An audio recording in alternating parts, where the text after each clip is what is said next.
remain. She was chairman of the Court of Appeals. Добрий день. Lviv. Добрий день. Добрий день. Чуєте нас, бачите? Чую, бачу, добре. Good morning, Dmytro. Can you hear and see us? Yes. So welcome at the second stage of the selection procedure for the High Qualification Commission of Judges of Ukraine. The commission, with all its members, is holding the interview. These Robert Brookhuizen, Stephen Markman, Tadzhachny, Serhiy Verlanov, Evgen Mezintsev, and Ivan Mishchenko, me. So Tadzhachny and Serhiy Verlanov are going to be the rapporteurs. In case for some technical reasons there will be an interruption, the commission will definitely reach you, and we will continue with the interview at some other date and time, of which we will come into agreement with you additionally. During the interview, we would ask you to give concise answers, and the member of the commission asking the question can actually limit the time of your answer. And before the interview, you will have a chance to present yourself, to tell about your motivation and about the ideas you've got concerning the updated HQCJ. I think that you have already watched some interviews, so you are more or less familiar with the procedure. So with this, let me give the floor to Serhiy and Tad. Good morning, Dmytro. Доброго дня. Good morning. So at the beginning of our interview, let me briefly tell about your biographical data. So Lukianets Dmytro was born on October the 12th, 1963. Has got higher legal education, is Doctor of Legal Sciences, professor, works in Kharkiv National University, named after Karazin, is professor of the Department of State and Law Series, and is a member of the Consultative Board affiliated with the Supreme Court, the same council affiliated with the chairperson of the Verkhovna Rada, is deputy of Sumy City Council, the head of the Commission on Deputies' Ethics and Regulations, and since 2006 up to 2008, he provided the certificate of the second degree. Please, we are giving you the floor for you to inform us about your motivation for becoming a member of the HQCJ. You have no more than 5 minutes for this. Thank you. Well, my motivation is very simple. Думаю, що мій I think that my professional and life experience and background allow me now to move to a higher level of professional activity and to actually use my knowledge and experience in the issues of qualification and selection of judicial staff. The point is that staff issue in any reform is the key segment. No matter how well the procedure is established, no procedure can ever work without adequate staff. That's why it is the staff issue that has paid the most attention within the reform processes. I think that now the judicial reform in the organizational and procedural sense is mainly provided for, and the only thing left for settling is the staff issue, in the sense that we are working in unordinary, extraordinary conditions under martial law, in the conditions of real war, and in the conditions when over 3 years we haven't had the HQCJ functioning.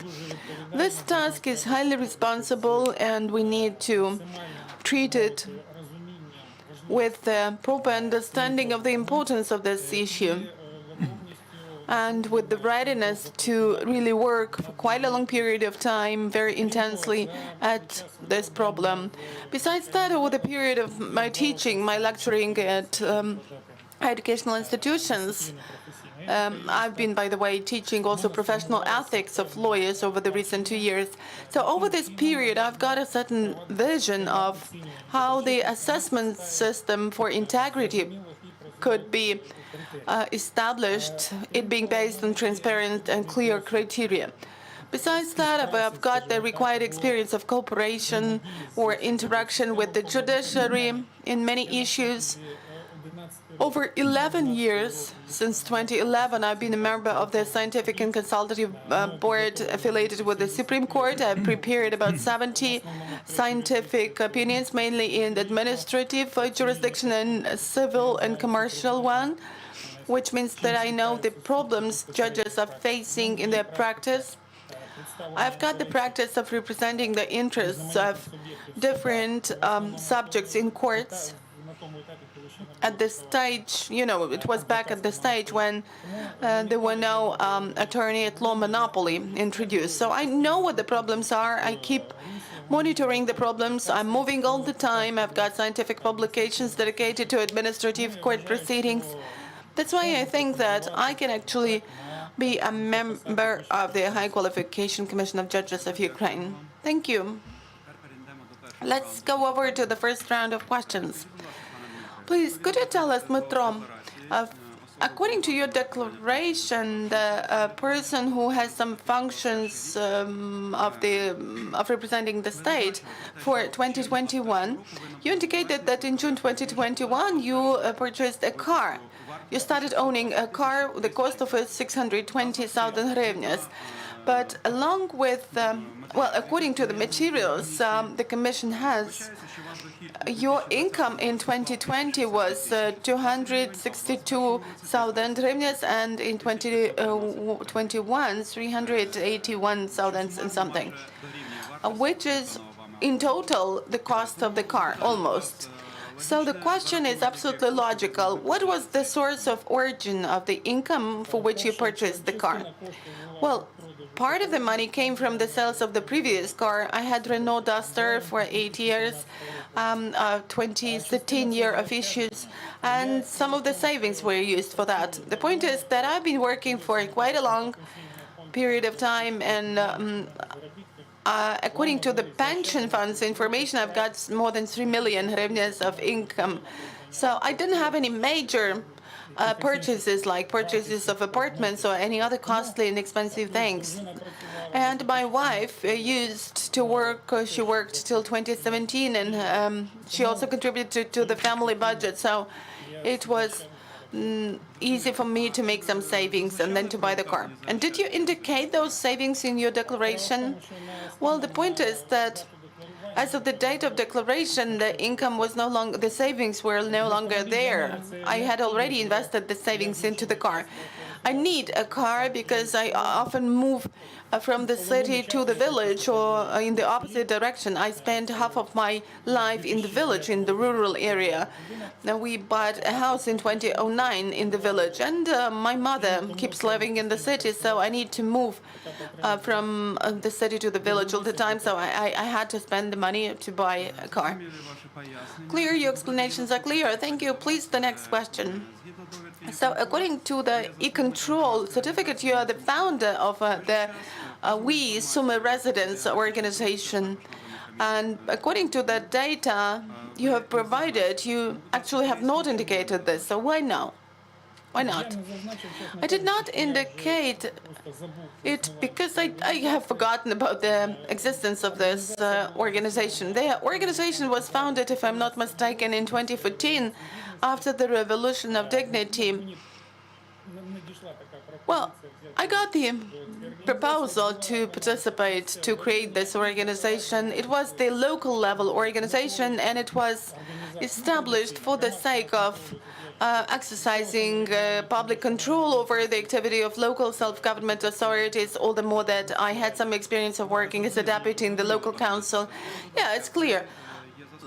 But you're the founder of the organization, right?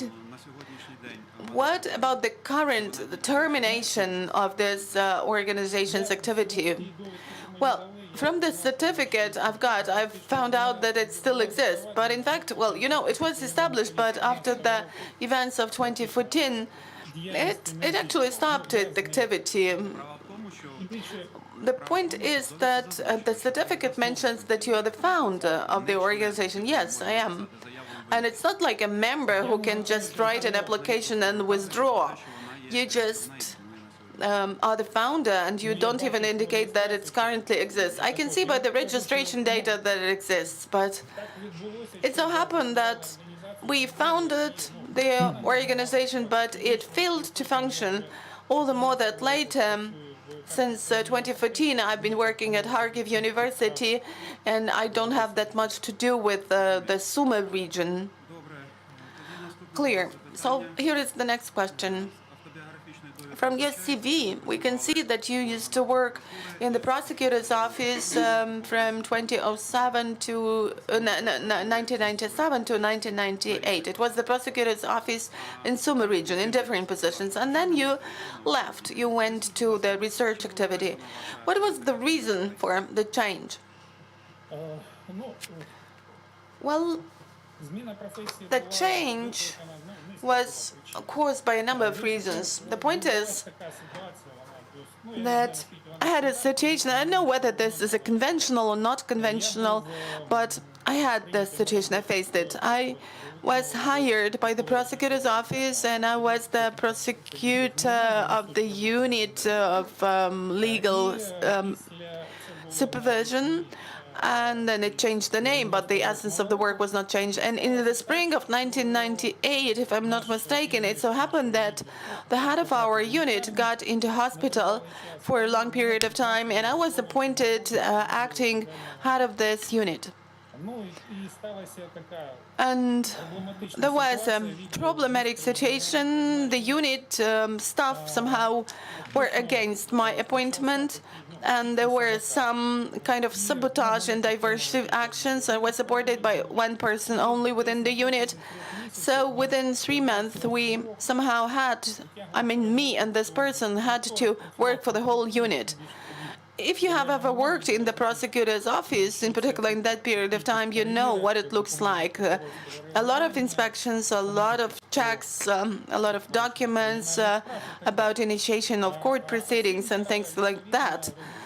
And the assessment, the results should always be not worse than in the previous quarter. So we worked intensely, and actually we worked only in 2. That was extremely difficult. Of course, that was a good experience, but after that, when the head of the unit came back from the hospital, from the sick leave, he probably saw a competitor in me, and he probably thought that I would like to be a candidate for his place, and there started some bad processes happening. On the one hand, the staff members did not perceive you well because it so happened, and on the other hand, the head of the unit did not perceive me well. In Sumy, the Ukrainian Academy of Banking was established at that period of time. I was invited to work there, so I decided to leave the prosecutor's office and to start working in the Ukrainian Academy of Banking. But the experience I got there within that year was rather useful for me. I generally liked working in the prosecution. Thank you, Dmytro. And here is the next question. In your motivation letter, among the changes in the methodology of assessment issues, you indicate that, for judicial candidates, you indicate that you would like to change the methodology and to introduce a certain scheme, including the intellectual level or psychological and emotional resilience, then the ethical maturity and professional competence. Along with that, as far as ethical maturity is concerned, you indicate that this inspection of ethical maturity should include the conditions of upbringing of this person, his behavior in general, and checking whether he understands and how he understands the moral and ethical principles of the legal profession. So the question is, if you are, should you be appointed a member of the HQCJ, how are you going to do this in practice? How are you going to assess the judicial candidate following the ethical maturity principle? Well, I think that, first of all, we need to develop a very clear list or matrix are the markers of integrity and integrity behavior. And this matrix should be based on the Code of Judicial Ethics, the law on the judiciary and the status of judges, and a lot of markers could be chosen for that. And in the regulation concerning the requirements for judges, including anti-corruption requirements, should include the ones related to judicial disciplining and also requirements from the Code of Judicial Ethics. After we choose those markers and develop this matrix or this list, we could suggest that members of the HQCJ, regardless of whether they are judges or researchers, to expand this list and to rank this list. I mean, to put this criteria in the order from the most complicated to the easiest one, or vice versa. And some digital factor should be ascribed to all of them, let's say from 0 to 1. So is this a certain score? And should this be done via the assessment system? Yes, via the assessment system. And I also think that, well, as far as ethical testing is concerned, there are some things which a person should know and should show either in the tests or in some practical cases related to ethics, where you need to pass a decision and to substantiate this decision from the point of view of ethics. And this should not necessarily be just professional ethics. This could be general human ethics. And you can draw conclusions on the basis of the candidate's attitude to some issues. Besides that, I think that, for example, yesterday one candidate mentioned MMTI tests, the professional guidance tests. I also think that this is the issue on the verge between intellect, intelligence, and ethical principles. You mean the IQ test? No, MMPI. This is the professional guidance, professional competence test. The point is that I had this test somewhere at the beginning of the 90s. That was probably the first test version. There were almost 1,000 questions in that test, and there were several personality parameters involved in it. And the main thing that while assessing these personality parameters, this test gives you a score, a scale, where it shows the person's capacity for specific professions. And I can see it from my experience that, for example, for me, it coincides with what I think about myself 100%. It showed that for example, I'm prone to teaching and research activity. That's why I tend to think that this test is good. And it also measures the degree of validity. I mean, how honest the person was while answering the questions. I think that this is a very good test. And I actually passed it in the 90s, but I've heard that there is the second version of the test. I think it's better. So it could be used both for assessing the level of intelligence, IQ, and for assessing moral and ethical qualities. And after we determine this factor, this coefficient, then that would be the issue of the methodology. And the advantage, okay, he didn't finish. All right, thank you. Let me give the floor to Judge Zajachny. Dad, you're welcome.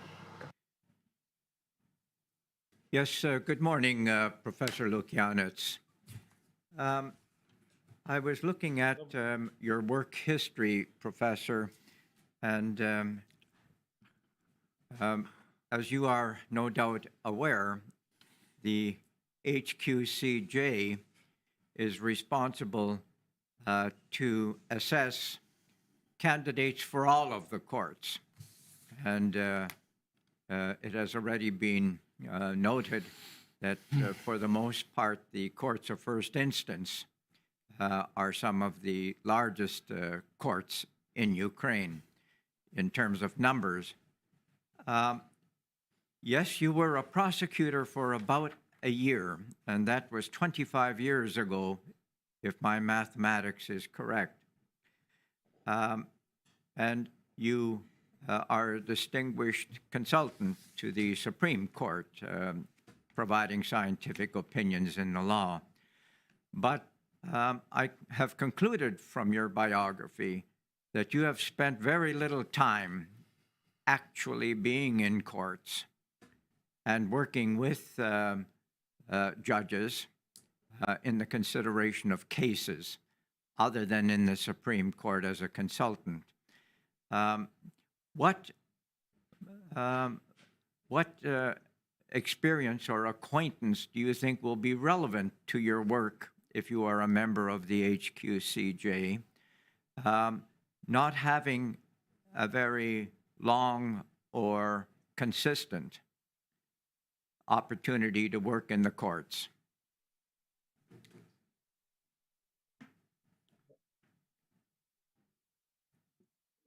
Я зрозумів.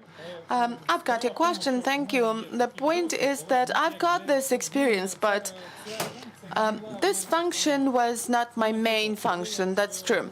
I mean that, for example, when I was the deputy of Sumy City Council for 2 years, I had to go to courts and to speak in courts on behalf of the city council, which means that I was involved in the administrative proceedings. I went to courts on behalf of the city council, for example.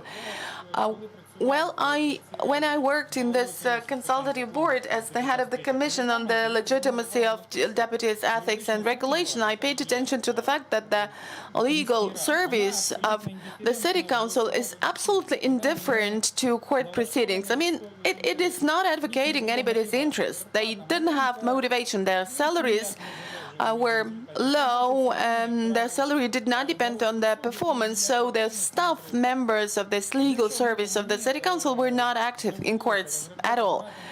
On the other hand, I had to develop a lot of regulatory documents as the basis for the work of city councils, different selection procedures and competition procedures. They were appealed by many people in court, and I had to actually advocate the correctness of those documents, which means that I went to the court quite often, of course not as a judge, but as a trial of the proceedings. And also I used to be the representative in some cases related to moral damages reimbursement or some radar attacks of real estate property, or when decisions in administrative proceedings were appealed.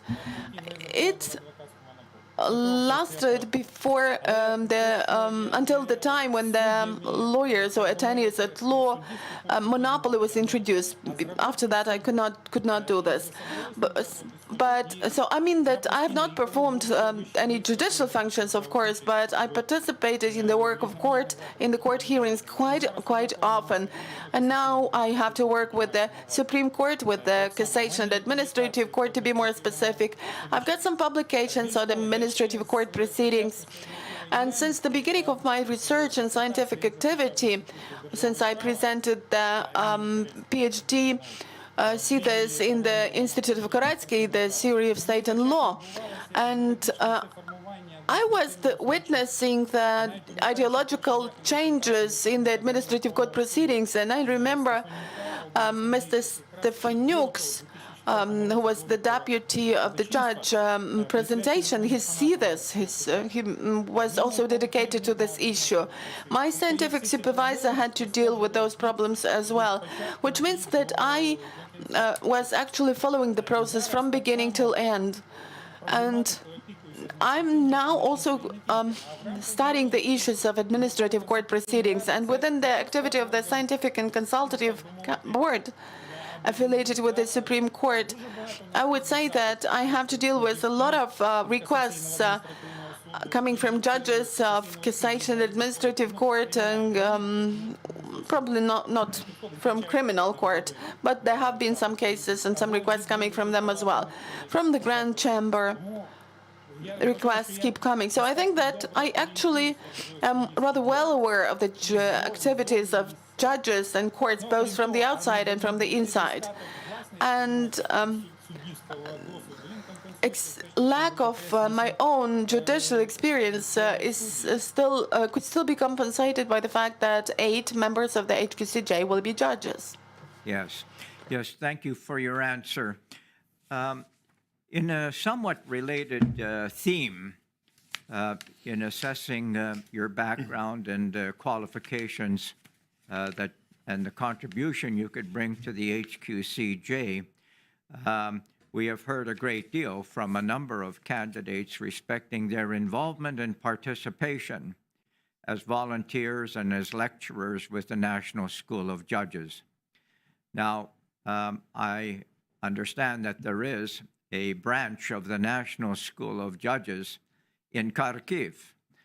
And I'm wondering whether or not you have ever volunteered or participated as a lecturer at the National School of Judges or participated in the preparation of examinations for candidates for judicial appointment. Have you ever been involved in scoring the examinations or the practical case studies to assist the National School of Judges? Have you had any background with the National School of Judges? No, unfortunately, I have not worked with the National School of Judges of Ukraine. The point is that I work at Kharkiv University, but I'm not staying in Kharkiv all the time. I actually live in Sumy, and in Sumy, we don't have a branch like that. As far as the general methodologies and scoring is concerned, and the preparation of the Unified State Qualification Exam and assessment of master's students, I've got this experience. And of course, I had to deal with the development of the tasks for postgraduate students and students. All right, thank you. I take it, do you have any familiarity with the curriculum of the National School of Judges and its preparation of candidates for appointment as judges? Yes, in general, I'm familiar with that. And are there any changes that you would make or recommend be made to the curriculum of the National School of Judges?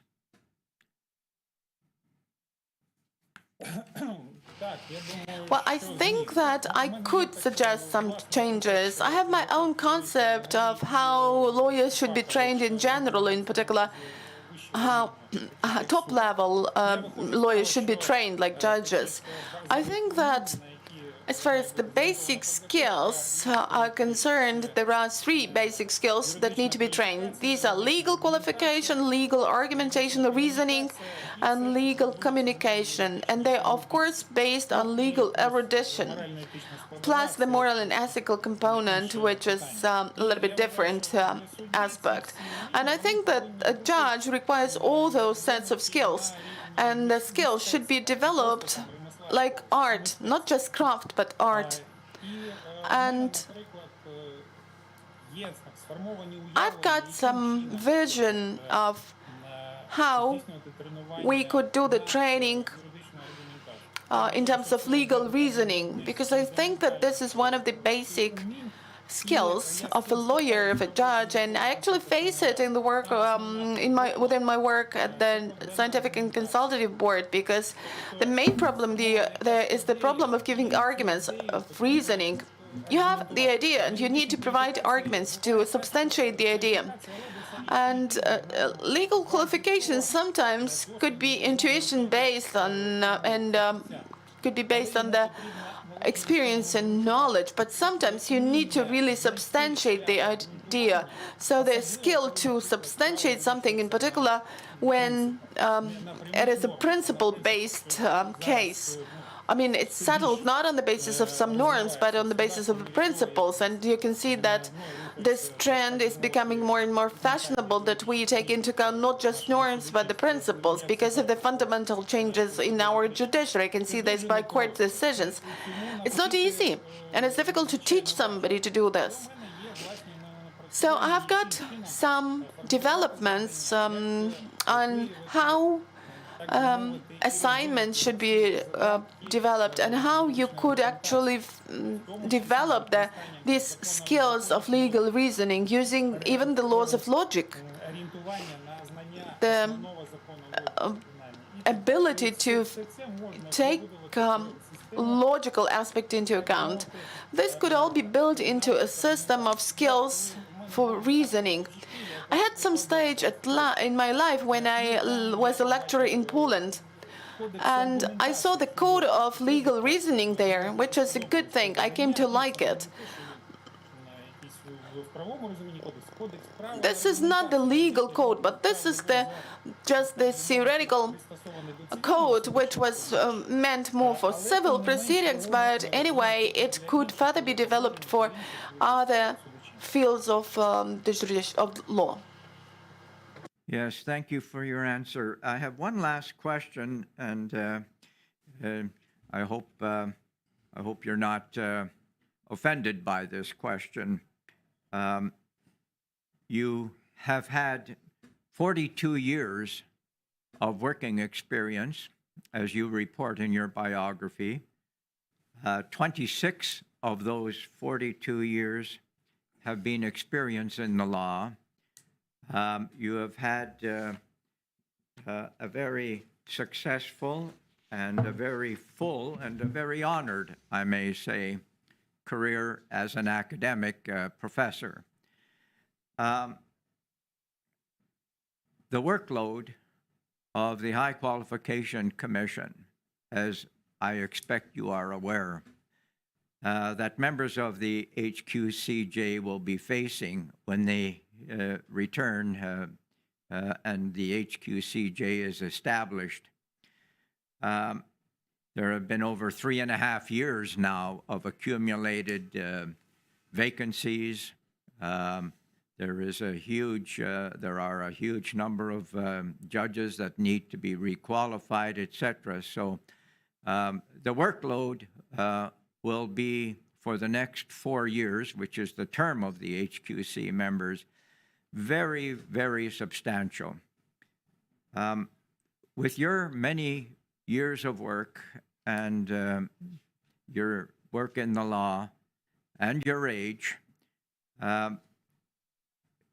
do you think you have enough gas left in your working tank to meet these responsibilities?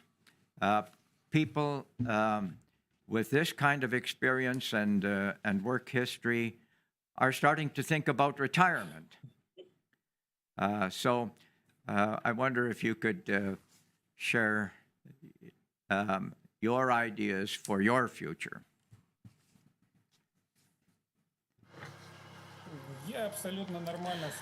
Well, I feel absolutely fine. There is still a lot of gas left in the burner, so I think that I will have it for many more years. I lead a healthy way of living, so I don't see any risks in that. And as far as the workload is concerned, I've never been idling. I mean, I've never been focusing on one thing. I've been combining jobs. I've been involved in different projects in parallel. So for me, the workload is not that high if I get pleasure from that and some satisfaction. And I derive pleasure and satisfaction from my research activity, from lecturing. Yes, of course, it's about some physical exhaustion, but that's not a problem. I think that moral burnout is a much worse phenomena than physical. And I can deal with physical burnout. I mean, I'm capable of working a lot, and even now I keep working a lot, so I don't see any problem about this. I still have enough energy for working. And my principles and my attitude to work were laid down long before I came into the field of law. I used to work in the bodies of the interior for 6 years before that, and of course you know that they also have a high workload. And at first I worked as a programmer, and then I worked at the position of the senior investigator of the Ukrainian group of Interpol in the Ministry of Internal Affairs Department in Sumy region. Quite a long name, but I mean, this was also quite high workload. And I used to work a lot in the prosecutor's office and, to have high workload, so it's not a problem for me. All the more, if you derive satisfaction and pleasure from your work, everything is fine. I do see the challenges and the high workload of the HQCJ, but mostly the challenges are related not even to the high workload, but to other factors. Thank you for your answer. I will now turn over your questioning to my colleague, Mr. Broekhuizen. Good morning, Professor. When I read your motivation letter, what I found special is that you gave lots of solutions, but you didn't describe the problem. And I'm wondering how you can describe solutions if you have not described first the problem.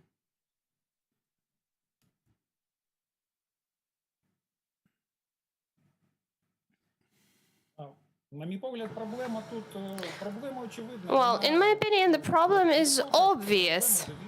The problem is about lack of trust in the judiciary. And this problem can be narrowed down if we analyze it further, and then we speak about the selection of staff and selecting people with integrity. And if we look at the latest trends, then most attention is paid to the issue of integrity. If professional competence and training, well, these problems have been solved, even though there is always room for perfection. Yet, as far as integrity is concerned, we still have problems here, problems with the assessment of integrity and control of integrity. So it's all about this issue, and it's problem number one for the judiciary at the moment, ensuring integrity. It's been discussed by many people, but the problem is still around. Well, you say, and I agree with you, it's all about integrity. It's not about professional competence, but about integrity. This morning, when I woke up, I opened the Dutch news websites, which I always do in the morning, and the first thing I always read is news about the developments in Ukraine, of course. And the heading in the Dutch press refers to some incidents in the government of Ukraine. And it said, well, clearly the corruption in Ukraine is still enormous. And we have to do something before that we allow the country to enter the EU. It is like a big headline. And it will not only be with us, it will be everywhere within Europe. If I then see your solutions, do you believe that your solutions will solve this? Because they seem to be a bit, let's say, theoretical kind of solutions.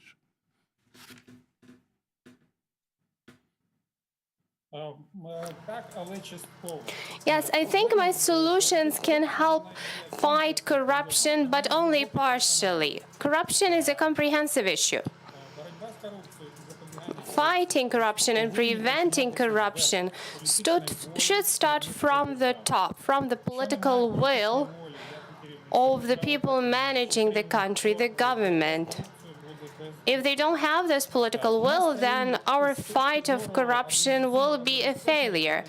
As far as organizational ensuring of fighting against corruption, as far as legislation is concerned, I think we have a good law on prevention of corruption. And by the way, I was involved in development of the content of this law when I was working for Millennium Challenge Corporation project between 2007 and 2009. But we are constantly facing the issue of staff, selecting people. How do we assess them correctly while appointing them? Also, we've done a lot not using repressive measures. So we have this Prozor system for e-procurement. We have the system of e-administrative services, the system of independent external assessment, first in the system of secondary education and then in the system of higher education. we've done some things, but it wasn't enough. For me, the political component is essential. And right now we have the martial law, and some of the anti-corruption procedures have been suspended because of the martial law. But I think that this problem requires a comprehensive solution and active measures.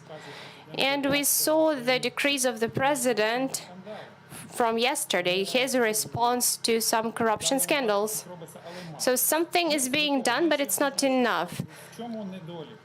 And the other drawback that I'm seeing, the other problem that I'm seeing is that we don't have a normal system for testing our government officials for their level of integrity. So what do I mean by this?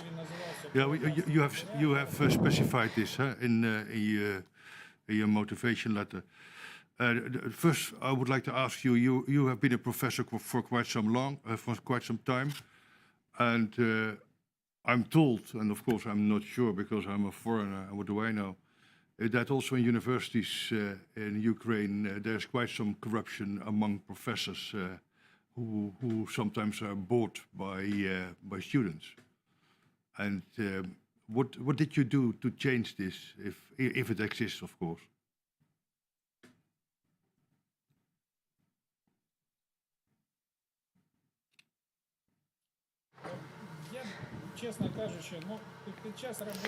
Frankly speaking, while working at the Ukrainian Banking Academy,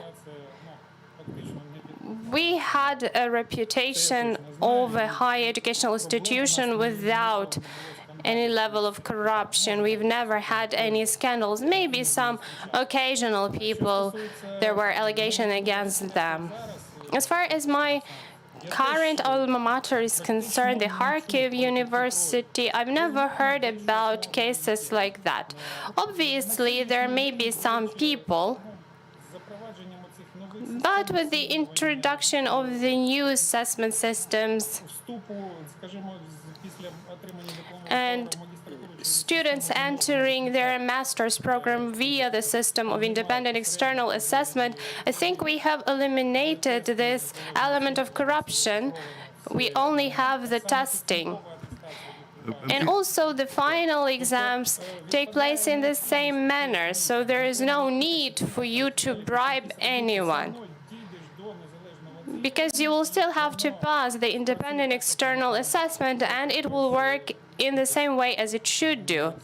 But Professor, if I may interrupt you, what I find so special is that being in this commission, having spoken now so many people on the screen last week, having looked at thousands and thousands of documents, having given, let's say, a few lectures and having had discussions with judges of Ukraine and the Netherlands, it remains the elephant in the room. If you speak, let's say, if you ask a judge whether there's any corruption, he will say that it may be there, but it's never experienced and never seen. And you say the same. While I read in the newspaper this morning that it may be very different, that I have heard yesterday that there were more than 50 judges prosecuted. So it is a problem. And what I find so strange is someone like you who has been working for such a long time, that you say, well, in my environment there's nothing, and the solution is testing. That cannot be sufficient, can it?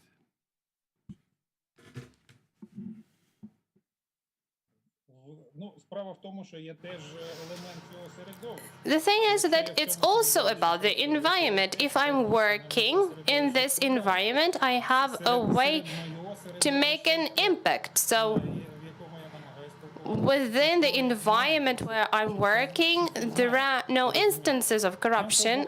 I know about it.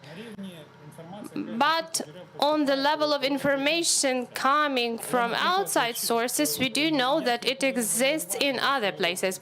But how should I respond to this information if I'm not the source, if I'm not a participant, if I'm in no way involved? Well, I use this information for the general assessment of situation, and even Transparency International, when they are forming their corruption perception level, what they are using? They are using different surveys and ratings. There are no instruments that we can use to measure corruption. We can use the court statistics of conviction, the number of cases involving corruption that are being heard. But the other things, they are done on the basis of public opinion. And indeed, the problem of lack of trust in the judiciary lies in the fact that one person who has committed a corrupt act casts a shadow of doubt on the entire system, and this negative impression is extrapolated on the entire system. And yesterday, you have provided us with this example from a Dutch newspaper, and I read about this judge from Yavoriv court who was making a decision with regards to the mayor of Chernihiv. But this kind of information appearing in mass media will always spoil any positive impression. If such things happen from time to time, even if we have 2 or 3 cases like that within a year, it will be extrapolation on the entire system. But that is only the things that we were able to identify and show. Let me come back to what I consider to be an important issue as far as bribes are concerned. We don't have this efficient tool that we could use to check one's integrity. So, if we use this as a kind of a test, there should be no criminal punishment, but the opinion about integrity can be formed. We need to have this developed. There should be some level of enshrinement in the law, and this could already be a preventive measure, as qualification assessment turned out to be. Nobody could have expected this number of judges being dismissed. So qualification assessment worked as a preventive tool, and it also created a problem for the HQCJ with the number of vacancies in courts. That is why the problem can be solved, but we need to introduce new measures and use those available in a more efficient way. And with regards to the judiciary, if I may, can I please continue? I think you will still have an opportunity to add some of your ideas in your concluding remarks. So my last name is Mezentsev, and I'm going to be continuing our interview. So our rapporteur has informed us that you had a representative mandate, so you were actually a people's deputy. Are you a people's deputy at the moment? When have you stopped your activities? In 2008. So I was a deputy between 2006 and 2008. And in 2020, you tried to be elected as a deputy of the local council, but people did not vote for you. Yes, that's correct. I'm asking you this with regards to political neutrality, because we are paying attention to this aspect and we need to study your involvement in political activity. So you've mentioned that offering someone a bribe could be used as a test of integrity. In what form would you consider this to be legal and not a violation of human rights? So if it's an artificial situation, then a person should not be punished for this. And it should only affect the opinion about integrity. But who should do it? Well, in my opinion, it could be quite effective and nobody has really talked about it. It's quite interesting, but who's supposed to do it not to violate the principle of independence of the judiciary? So won't these people who are pretending to give bribes be used as a method of influence on judges? No, it's not going to be an initiative of a regular person. So in case we have some reasonable doubt with regards to one's integrity, it should be law enforcement. It should be enshrined in the procedures. But what particular body should do it? NABU, for instance, or the State Bureau of Investigation. That's clear. Thank you. So while reviewing your declaration, we saw that in 2021 you did not declare the right of use to any residential property in the city of Kharkiv, even though you're employed there, you're working at a local university. Could you please explain this fact to us? It's very simple. The explanation is very simple. When I was invited to lecture at Kharkiv National University, I asked this question, and they developed a really convenient schedule for me. So the schedule includes 2 to 3 days a week during which I have lectures. I come to Kharkiv on Monday evening. I stay at the dormitory number 7 in the city of Kharkiv.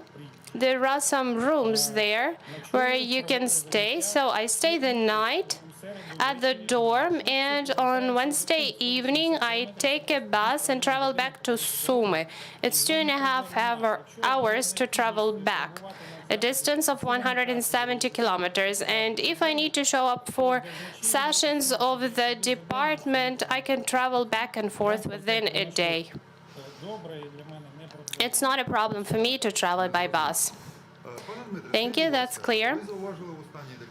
So in your most recent declaration, you mentioned that you don't really have significant savings at the moment, or the savings that would exceed the allowed minimum. So at the time, it was 113,000 hryvnias at the time of your declaration being filled out. So you've explained this fact to us because you bought a car and you spent the majority of your savings to buy this car. So here is my question. Should you be appointed as a member of HQCJ, you will not be able to travel from Sumy to Kharkiv. The distance is much bigger than 170 kilometers. It's 350 kilometers. That's quite a lot. I'm sorry that I don't know the distance between Kyiv and Sumy. I've never been to Sumy. Sorry for that, with all due respect to the local residents.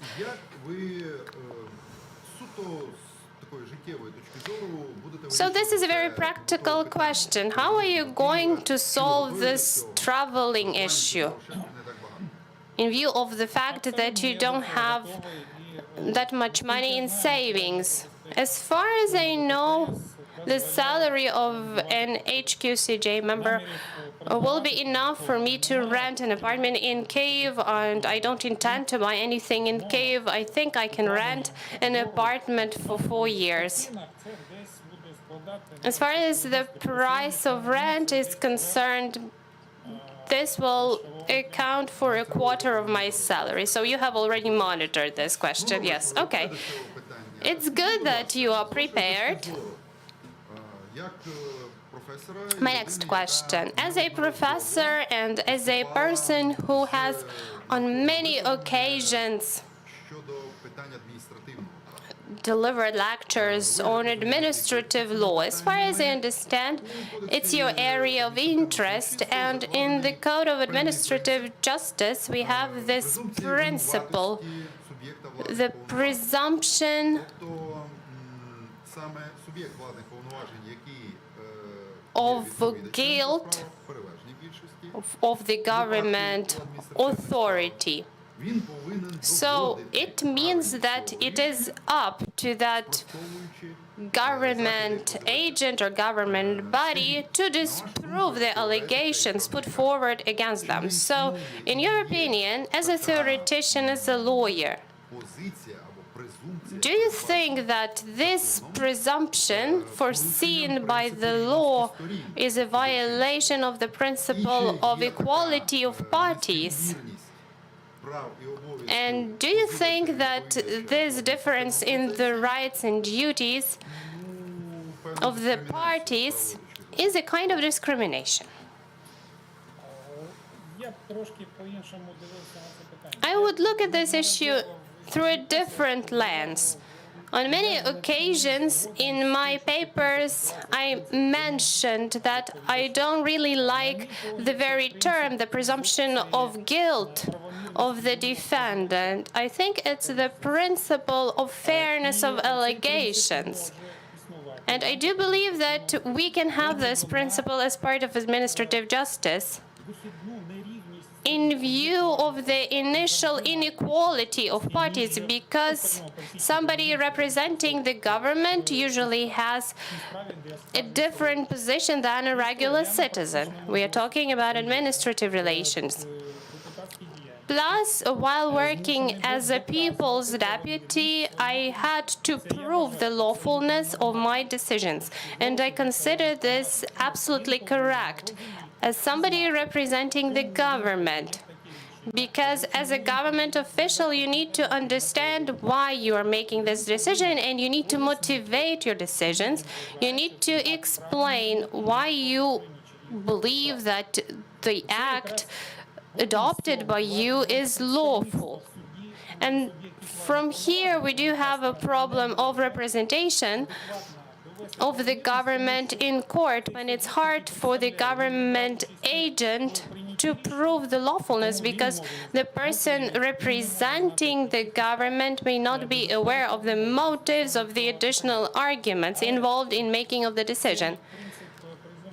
But this principle of lawfulness of allegations is balanced by the principle of discovering all of the circumstances of the case where the judge is actively involved and where the judge should take measures to ensure that necessary evidence is collected. And indeed, in administrative justice, this principle does violate the principle of equality of parties, but that's the specifics of administrative justice. I think that it's something that we cannot do without in administrative justice. Thank you. Your answer is clear. It's a well-known rule under which a judge cannot have any other paid position other than being a judge, with the exception of academic work, creative work, and research work. These are the spheres where judges can work and get remuneration. So how do you think, can a judge be paid for being an arbitrator during sports competitions, for being a judge during football matches or martial arts competitions? And can a judge receive a kind of financial award if they are participating in a sports event as a participant? As far as the law on prevention of corruption is concerned, I do believe that being an arbitrator in sports or a judge in sports, it's one of the exceptions of this law, as far as I remember. So you consider this to be acceptable? Well, it's acceptable according to the law, but I don't think it's really normal for a judge to be involved in these activities. Okay, the practice of being an arbitrator, let's leave that behind. But how about a prize, an award, a financial award for having the first place in a badminton competition? I don't think it's acceptable, because it may be seen as unlawful income. But, well, you have this first prize let's organize a tournament and I can pick my partners myself. We can establish this kind of financial prize. I think it's too complicated of a scheme to use it as something that may be treated as a bribe. Let me provide you with an example from my practice. An example of a kind of an approach.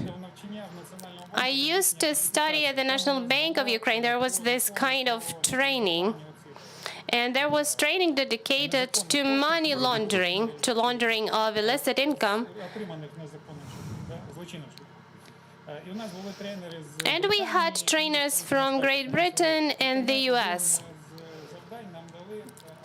And within one of the assignments and during that training, we had different employees of banks and higher educational institutions. So we worked in teams, and the task was to develop a scheme under which we could somehow cut the corners, and all the groups were able to come up with a scheme and how we could be evasive with this law. So people are very inventive as far as circumventing the requirements of the law are concerned.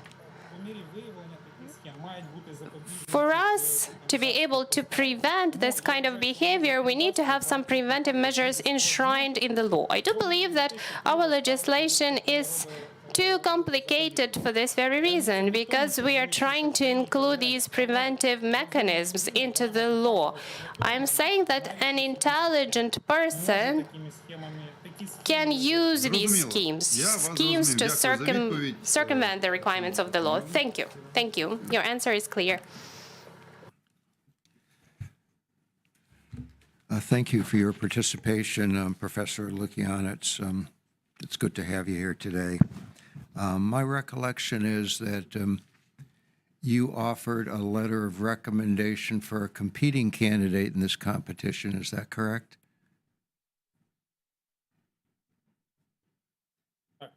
Yes, that's correct. I thought that was very decent of you to do that. You say in your motivation... I'm sorry.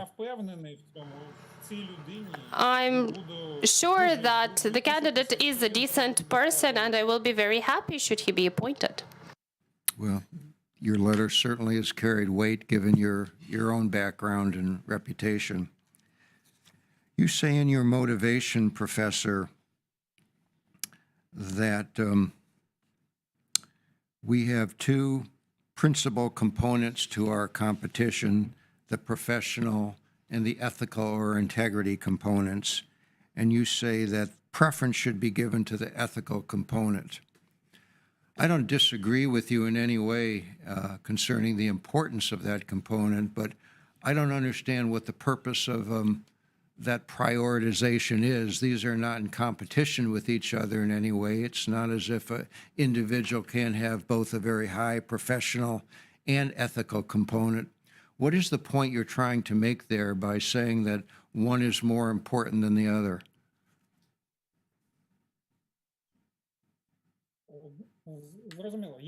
Thank you for the question. I don't really remember what I mentioned in my motivational letter, but what I mentioned is that intellect without proper moral quality is dangerous for the society. Yes, professional competence is indeed important, but it's not of value if a person has no moral qualities.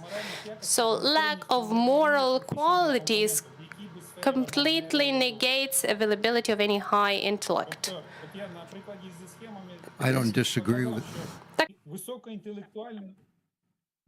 I don't disagree with what you're saying, but being an honest and a decent person don't necessarily do you any good in this competition if you don't have some experience or training or background for the investigation either, does it? So you really need to have both components. I would suggest there's another component that might be equally important, and that's a commitment to reform. What do you think about that? Я думаю, що, по-перше, що тут вважати I think наскільки that we need to be clear about interpretation of reforms. And we need to see how HQCJ can be an instrument in forwarding reforms. HQCJ is quite limited in their mandate. Yes, HQCJ does have its level of discretion within qualification assessment, but only solely within the procedure established by law. Yes, there is a certain level of discretion as far as forms of assessment is concerned, and a level of discretion within the methodology. So this is where the HQCJ can implement or fulfill its potential for reforms. We cannot go beyond the law. In some organizational issues, it may be difficult to do. Commitment to reform, well, what is it? I mean that the HQCJ members who will be appointed should work as one organism. They need to be a team, in the best sense of this word.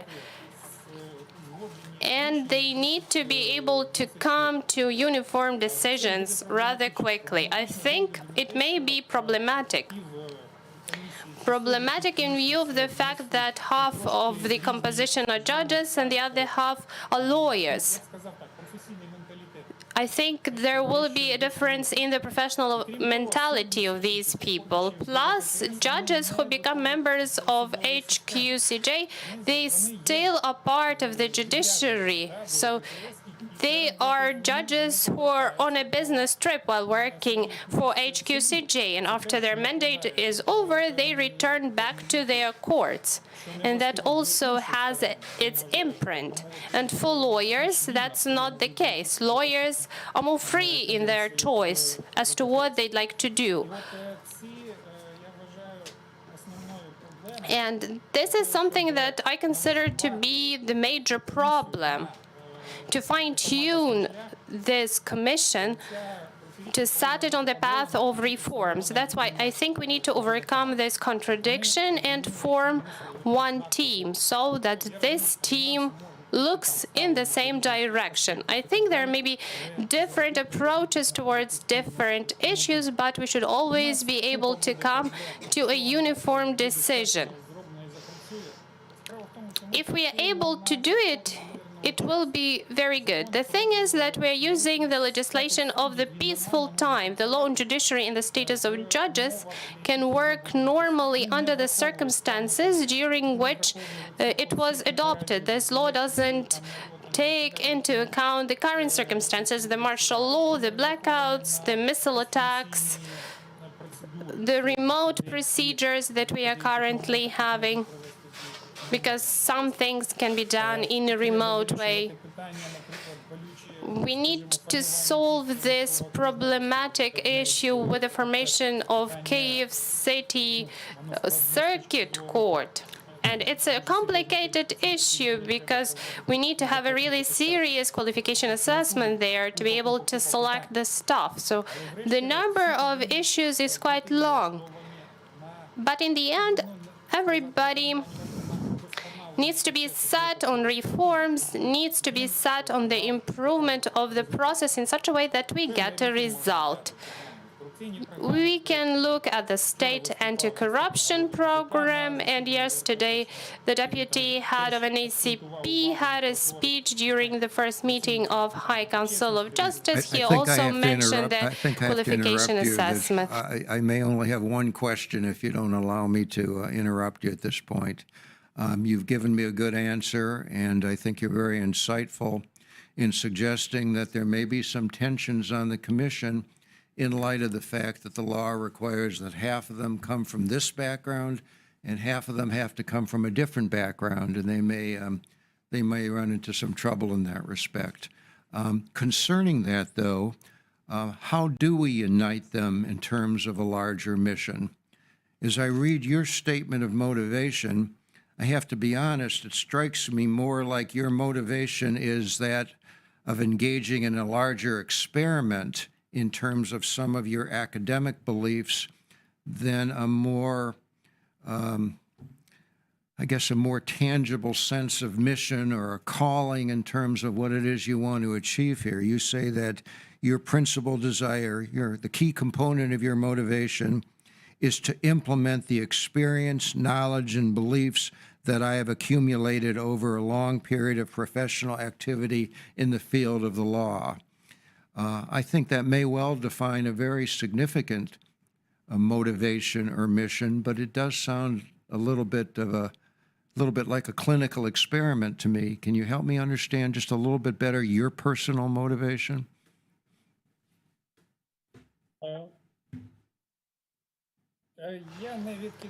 Well, I do not say that this is not an experiment because it is a sort of experiment. We are going to do a lot of things for the first time. It was no single composition of the HQCJ that had to work in such conditions, and it's very difficult even to predict the results. That will depend largely on the composition of the HQCJ, whether there are conflicts inside the council or whether it will be a team player. I think that I have the experience of working in different teams, and I can approximately give some suggestion concerning how the standpoints could be coordinated with no conflict. At the beginning, I gave the example of developing the list of integrity criteria. And it doesn't mean that just one person is developing it and then everybody is discussing it. No, we give the draft to everyone and everyone can express his or her opinion. Then we generalize these standpoints and again we announce it like the process for everyone. That is going to be quicker and much more efficient, and that will enable us to avoid conflict. So even thanks to such an element, you can actually avoid this conflict. Maybe there will be no conflict. There may be a thing like that. There may be elected, the people may be elected who will never have conflicts. A lot will depend on the specific members of the HQCJ and on the chairperson of the HQCJ. That is also important. So that is more of that organizational component. And one more thing, I've just forgotten to mention this, Public Integrity Council. The point is that the mandate of the PSC is also over, and one of the major first tasks is going to be the launching of the procedure of development of the new PSC, because without it, a lot of procedures will not be functioning. That will also be a problem in the present context, because people and civil society organizations some of them are functioning, some of them are not functioning, some have left Ukraine, some people who are public activists have moved to the front line. So it's also a point how we're going to establish the Public Integrity Council. So under such conditions, our activity will be really difficult. If we worked in good conditions, so the qualification assessment was over, there was no war, there would be no major problem.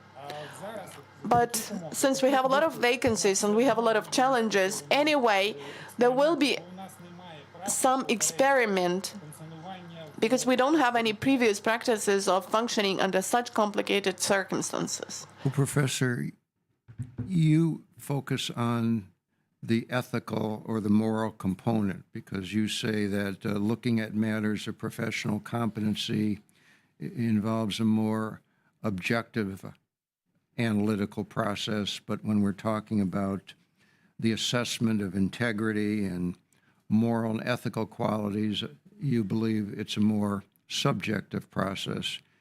I agree with you there, but I guess I wonder about the specific methods by which you would pursue the moral and ethical and the assessment of integrity part of the process. You focus a great deal on what you view as the matrices of the process and the algorithms and the tests and the professional competency assessments and the personality parameters and moral and ethical testing.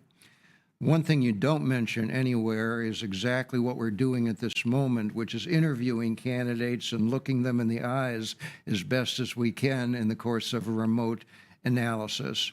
In other words, you're talking about things that you say are indispensable to the process, necessary to determine questions of integrity, yet you're saying that to a commission that for a variety of reasons does not have that process in place. We don't have IQ testing here.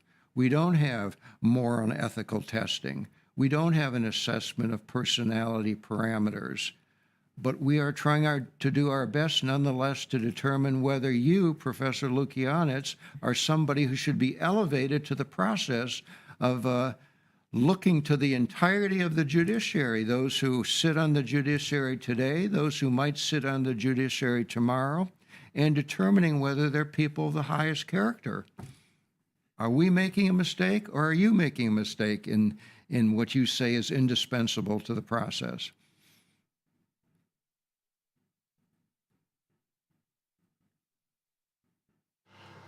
Ви маєте на увазі співбесіду You mean the interview, right? як елемент процедури? Well, I'm saying the entirety of the emphasis that you give to the process is focused on things that we don't do. Я зрозумів. Yeah, clear. Справа в тому, The point is that що різноманітність the more diverse the range of methods is, the better it is. Not a single method can give you a 100% idea. певна ймовірність, Every method has some так би мовити, змістовної помилки, або likelihood of тому співбесіда content mistake or mistake in terms of perception. That's why the interview can clarify a lot of things. As a researcher with many years of experience, I can just talk over some 20 minutes with a person to find out what the level of scientific preparation of this person is, of professional competence. And this is due to my experience. Since багато прожив, у мене є I have lived many years, I also have some life experience. I can ask some questions and also learn and find out some elements of the worldview of a person while talking to him or her. певні інтелектуальні Some intellectual elements could also be identified during the interview. згадую, що колись And so interview is necessary. And when I was back in the law enforcement bodies, I also took some course of detecting lies during communication. So really, you can sometimes learn a lot of things from the person's behavior, and you can get your own perception of whether this person правдива в своїй is truthful in his or her statements. That is definitely an indispensable element. And live communication is really important. You know, we have had the pandemic and then the war. So for more than 2 years, we have been working in the remote mode. And I dislike this form because I don't see my students, and I cannot communicate with my students face to face, including in the presence of other people. I cannot arrange a good discussion and to see the eyes of students in reality. So this direct contact is really important. Let me repeat it once again, what I mean. The more forms, the more methods we use, in particular the more communicative methods we use, the better the result is going to be. я співбесіду абсолютно не відкидаю, I don't reject the interview. I consider it to be necessary, корисні. and I consider it to be useful. Absolutely. Well, if I can just conclude by saying that if you are elevated to the High Qualifications Commission, I hope you will consider that there are a great many methods and means by which we assess character and integrity and honesty, and that some of the more traditional methods like looking to dossiers and motivations and autobiographies and investigations and interviews may not be so bad. And I just hope that you will consider the need to balance some of these more traditional approaches rather than engaging in a larger experiment and then learning 5 years from now that maybe that experiment didn't work. There's no perfect process, but I hope you won't give short consideration to the kinds of things, the exact things that this commission is doing to try to assess your integrity and your character. There may be shortcuts by this test or that examination, but there may not be shortcuts to doing what we're doing. Thank you. Thank you. I return back to the chairman of the commission. Thank you. Так, пане Дмитро. So, Dmytro,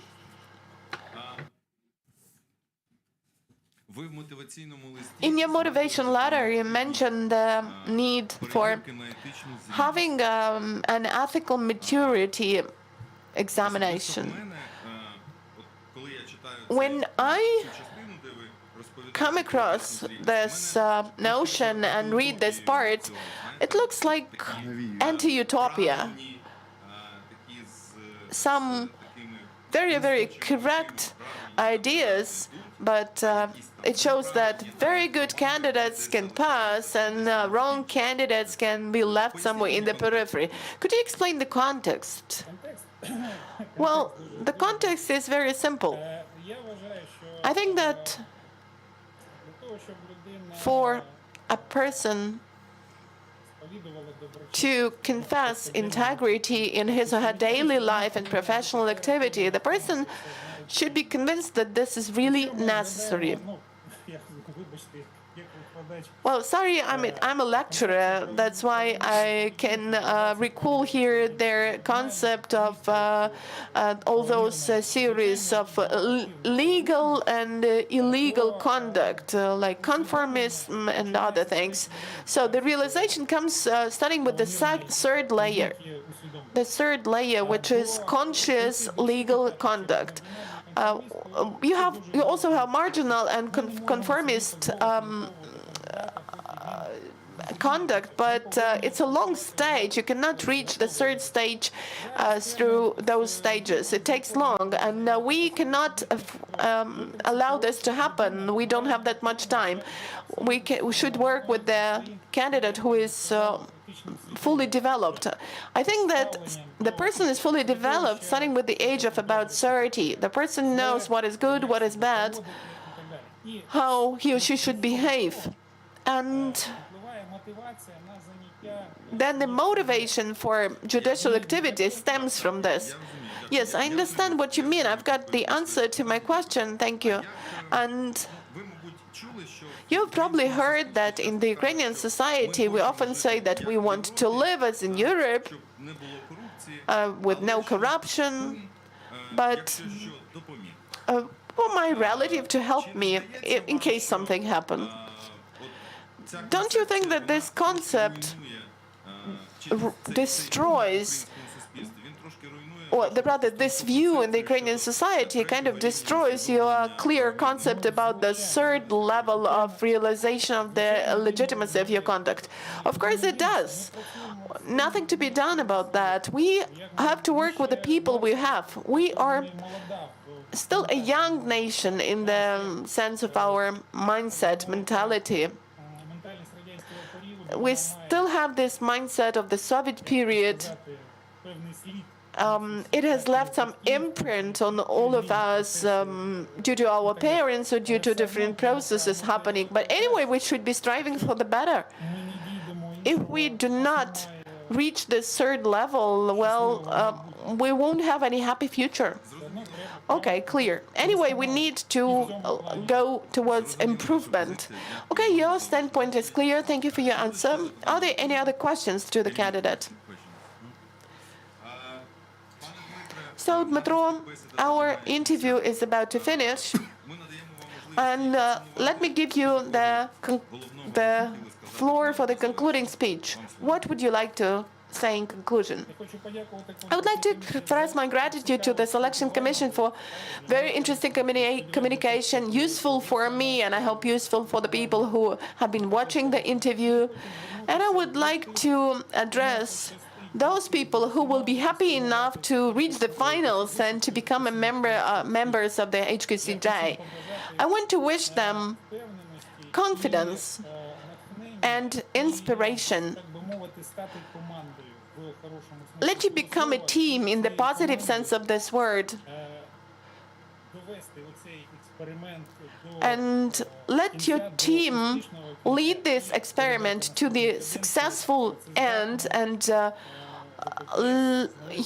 let you develop proper methodologies, proper procedures, and let you select the candidates you're not going to be ashamed of later. Thank you for attention. Thank you. Let's consider the interview completed. Good luck. Stay safe. Goodbye. Thank you. Goodbye.